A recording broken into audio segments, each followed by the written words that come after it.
ማመን አቃትሻል? አይ አምኛለሁ፣ ተባርሬያለሁ። እና ለምን መጣሽ? ያንቺም ሬሳ በቅርቡ ከዚህ ቤት እንደሚወጣ ልነግርሽ ነው። ምን ማለት ነው? መቼም ተመስገን ልጅ እንዳለሽ አውቋል። ይህን ታውቂያለሽ። አንቺ አውቀሽው እኮ ሚስጥር ይሆናል ብዬ አላስብም ቲና። ቀን እየጠበቅኩኝ ነበር፣ ይኸው ቀን ደረሰ። ጎበዝ ልጅ። ይህን ማወቅሽ ጥሩ ነው። ግን አንድ ያልነገርኩት እውነት አለ። ምንድን ነው? ልጁ የእሱ እንደሆነች። እኔ ግን አንድ ነገር ብቻ ነው የምፈልገው፣ ተመስገን ሲያሰቃይሽ ማየት እና ስቃይሽ እንደተጀመረ ልነግርሽ ነው የመጣሁት። ያልሽ ቲና፣ እዚህ መተሽ መናገር አይጠበቅብሽም። ስቃይን የምትፈልጊ ከሆነ በቃ ሂጂና ተናገሪ። ኦ ይገርማል። እንደዚህ ደፋር ሆነሻል ማለት ነው። መሄድ የፈለገን ሰው ለማስቀረት መሞከር ጥሩ ማስረፈት ይባላል። መናገር የፈለግሽን ሂጂና ተናገሪ። የሚመጣው እንከፍታለን። ጥሩ፣ ስለዚህ አብረን እናየዋለን። እኔ እስር ቤት በነበርኩበት ጊዜ እያንዳንዱ የነበራት ተፈጠረ። አቶ ተመስገን፣ እኔ እነግርሃለሁ። ይህንን ነገር የምነግርህ እውነቱን ካወቅክ በኋላ አንድ እርምጃ እንድትወስድ ስለፈለኩ ነው። ልጅ አላት፣ ግን ዋናው ነገር ይህ አይደለም። የትሁት ልጅ ያንተም ልጅ ናት። ቲና የትሁት ሚስጥር አሳልፋ ለተመስገን ነገረችው። ተመስገን እስካሁን ልጅ እንዳለችው የሚያውቀው ነገር የለም። በተለይ በውትድርናው ዓለም ወደ ትግል የገባበት ሰዓት ብዙ ነገሮች ተፈራርቀዋል። በዚህ መካከል የተፈጠሩ ነገሮች ምናልባትም ሊኖር ይችላል ብሏል። ምክንያቱም ቲና በተደጋጋሚ ትሁት እኮ ልጅ አላት ካለችው በኋላ ነገሩን ለመሸወድ ሞክራለች። ቢሆንም ግን ተመስገን በጊዜው ባይቀበላትም ከዛ በኋላ ግን በአእምሮ እያሰበ እኔ ምልሽ ትሁት ግን ልጅ አላት እንዴ ሲልም በተደጋጋሚ ጠይቋታል። እሷም በወቅቱ ስነግርህ ስላልተቀበልከኝ በራስ መንገድ ማጣራት ትችላለህ በማለት ነግረው ነበረ። ታዲያ ስልክ በመደወልም እስኪ እኔ በሌለውበት ሰዓት የተፈጠረውን አዳዲስ ነገር ልትነግረኝ ትችላለህ ሲልም ለጓደኛው ደውሎ ጠይቆታል። ታዲያ ይህንን ሲያወራ እየሰማችው ቲናም በመምጣት በል እንግዳውስ የተፈጠረውን ነገር ስማኝ እኔ እነግርሃለሁ አለችው። ሆኖም ትሁት ልጅ እንዳላትና ምን ይሄ ብቻ የወለደችውም ከራሱ ከተመስገን እንደሆነም ነግረዋለች። ይህንን እውነት እንዴት ሊቀበለው ይችላል? እስካሁን ድረስ ከትሁት ልጅ እንዳለችው ያላወቀው ተመስገን አሁን አዲስ ክስተት ለጆሮው እንግዳ የሆነበትን ነገር ሰምቷል። ለማንኛውም የቲና ተንኮል እንደቀጠለ ነው። ብዙ ነገሮች ሚስጥሮችን ለራሷ ለመጠቀም እየሞከረች ነው። ታዲያ እስካሁንም ድረስ በትሁት ላይ እንዲሁም በመካከላቸው የሚፈጠሩትን እያንዳንዱ ክፍተቶች ለመጠቀም እየሞከረች ነው። መቼም የቲና ነገር ይሳካላታል አይሳካላትም ሁል ጊዜ ማወዛጋቢ ነው። ቢሆንም ግን የኔ ግምት መቼም አይሳካላትም። ምክንያቱም ተመስገን ልጅ እንዳለችው ካወቀ ቀጥታ ልጁን የሚያገኝበትን ዘዴ ለማመቻቸት ይሄዳል እንጂ ለቲና የሚሰጣት ጥቅም ግን አንዳችም ነገር የለም። ለማንኛውም ግን ትሁት ዛሬ ምን ገጠማት? እስኪ ቀሪዎቹን አብረን የምንከታተል ይሆናል። ባለፈው ክፍል ወደ ውጭ በምትወጣበት ሰዓት ክፉኛ ከተመስገን ጋር ተገጣጥማለች። ተመስገን አሁን ላይ ራሷ ትሁትን ልጅ እንዳላት መጠየቅ ስለፈለገም ልጅ አለሽ እንዴ ሲልም ጠይቋታል። እሷም በሰማችው ነገር ክፉኛ ተደናገጠች። የሰማው ነገር ሐሰተኛ እንደሆነ ለማስመሰል ብትሞክርም ሰውነቷ ግን ይናገር ነበረ። ከዚህ በኋላ ወደ ቤቱ በመሄድ ቲና ሰውነቷ አንዳች ፍርሃት ውርር እንዳላት ያመለክታል። ትሁት ልጅ ከሌላት ምን አስደነገጣት? ገና ለገና የልጅ ወሬ ሳነሳባት እሷ ግን ክፉኛ ስትርበተበት ተመልክቻታለሁ ይላል። ቲና ከዚህ ላይ ለመደበቅ ሞክራለች። ምናልባትም የሌለ ነገር ስለጠራባት ይሆናል የደነገጠችው እንጂ ካለ ያዋለኝ ትልህ ነበር በማለትም ነግረዋለች። ይሁን እንጂ ተመስገን እንደዋዛ ሊያልፈው አልፈለገም። አሁንም የትሁትን ልጅ መኖር አለመኖር በተለያዩ አጋጣሚዎች በመጠየቅ ለማጣራት እየሞከረ ነው። ትሁት ከቤት ከተመለሰች በኋላ አሁንማ እንግዲህ ልጅ እንዳለኝ አወቀ፣ ቤት ድረስ በመሄድ ልጅን ይወስድብኛል ክፉኛ እየተጨናነቀች ለና አባባም ነግራቸዋለች። አባባ አይዞች ልጄ በማለት እንድትበረታታ ያላደረጉት ጥረት ባይኖርም ነገር ግን አሁንም የተመስገን ስጋት እንደቀጠለ ነው።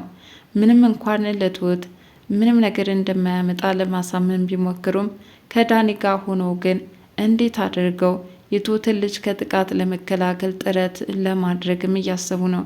ታዲያ በዚህ መካከል ልጅቱን ከነበረችበት ቦታ በማራቅና ከተመስገን ዓይን መሰወር ነበረ የዳኒ ሀሳብ ሲሆን አባባም እሺ ለጊዜው ሊሆን ይችላል፣ ነገር ግን ዘላቂ መፍትሄ የሚሆን አይመስለኝም።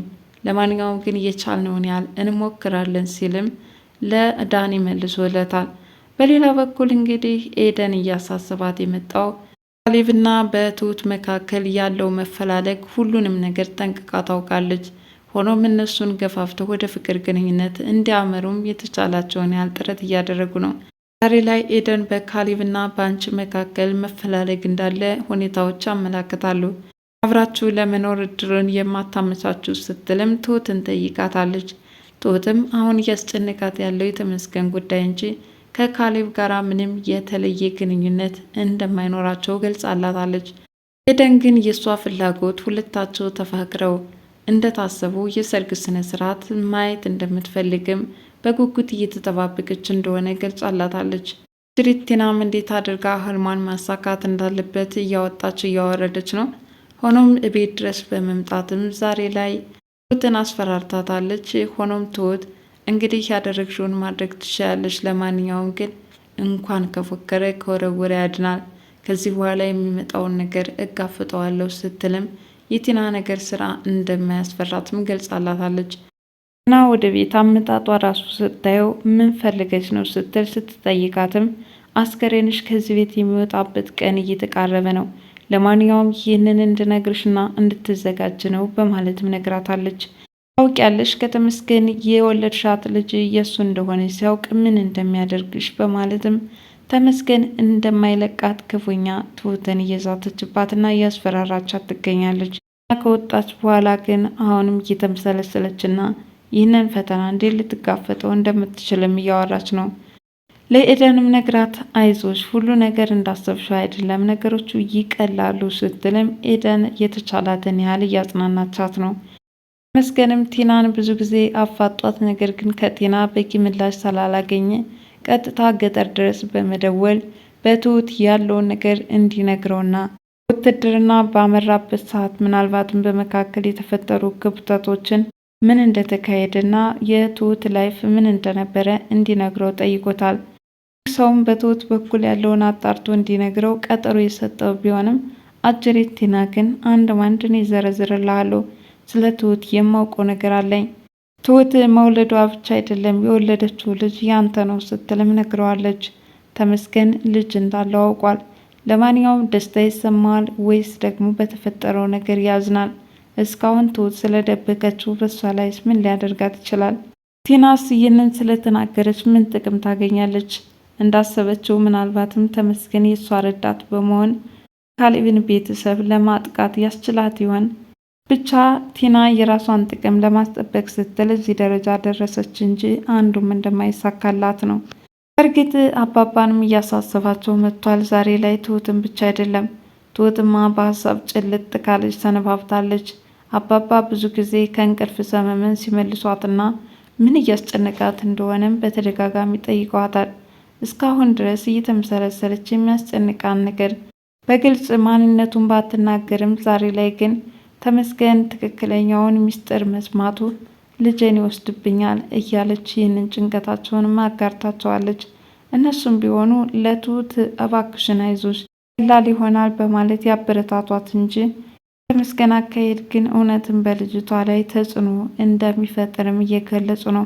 በነገራችን ላይ በትሁት ጉዳይ ከምንም በላይ ዳኒ እንዲሁ ከጎኗ ሆኖ እያበረታታትና ለነገሮች መፍትሄ እያፈላለገ ይገኛል።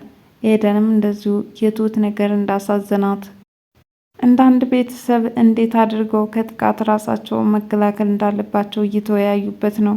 በዳኒና በኤደን መካከል ያለው የፍቅር ግንኙነት በሰርግ እንዲቋጭ ከፍተኛ የሆነ ጉጉት እንዳላትም ኤደን በተደጋጋሚ ስትገልጽ ነበረ። ከአንተ ጋር ሲሆን የሚሰማኝ ስሜት ልዩና ነፃነት የተሞላበት ነው ስትልም በአድናቆት ገልጻለታለች።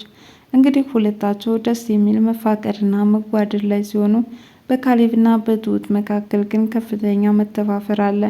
ታዲያ በዚህ መካከል መተፋፈራቸውን ሰብረው ወደ ፍቅር ግንኙነት እንዲያመሩ ያላደረጉት ጥረት የለም። በተለይ አባባማ ትሁት ምራታቸው እንድትሆን ካላቸው ፍላጎት የተነሳ ከስም አጠራሯ ጀምሮ የኔ ልጅ ሲሏትም ያቆልባብሷታል። ትሁት በእርግጥ አባባን እንደምትወዳቸው ይታወቃል። ካሌብንም ቢሆን እንዲሁ። ነገር ግን በመካከላቸው የልጇ ታሪክ እንደታወቀና ተመስገን ትኩረቱን ሙሉ በሙሉ ከነሱ ቤተሰብ ማድረጋቸው የፍቅር ግንኙነት ለማምራት እንዳላስቻላቸው ነው። መካከል አባባ ከፍተኛ የሆነ ግፊት እያደረገ ቢመጣም ነገሮቹ ግን እንዳሰቧቸው እየሄዱላቸው አይደለም። ሌቭ ነገሮችን በቶሎ መረዳት አለመቻሉ ከአባባ እንደሚለው ፈጣንና እንዲሁም ነገሮችን አስተውሎ ማየት አለመቻሉ እያናደዳቸው መጥቷል። ዛሬ ላይ ይባስ ብሎ ከትሁት ድራማ ከጠፋም ሰንበትበት ብሏል። እስከ መጨረሻም ትሁት የፈራችው አልቀረም። አጅሬት ቲና እንግዲህ ለተመስገን እውነታውን ነግረዋለች። በመሆኑ ምን ሊፈጠር ይችላል? በቀጣይ ክፍል አብረን የምንከታተል ይሆናል። ለዛሬ ትሁት ድራማ ክፍል 73 ይህንን ይመስል ነበር። ለቻናሌ አዲስ የሆናችሁ ላይክ፣ ሼር፣ ሰብስክራይብ በማድረግ ቤተሰብ እንድትሆኑ በትህትና እጠይቃለሁ። ባይ ባይ።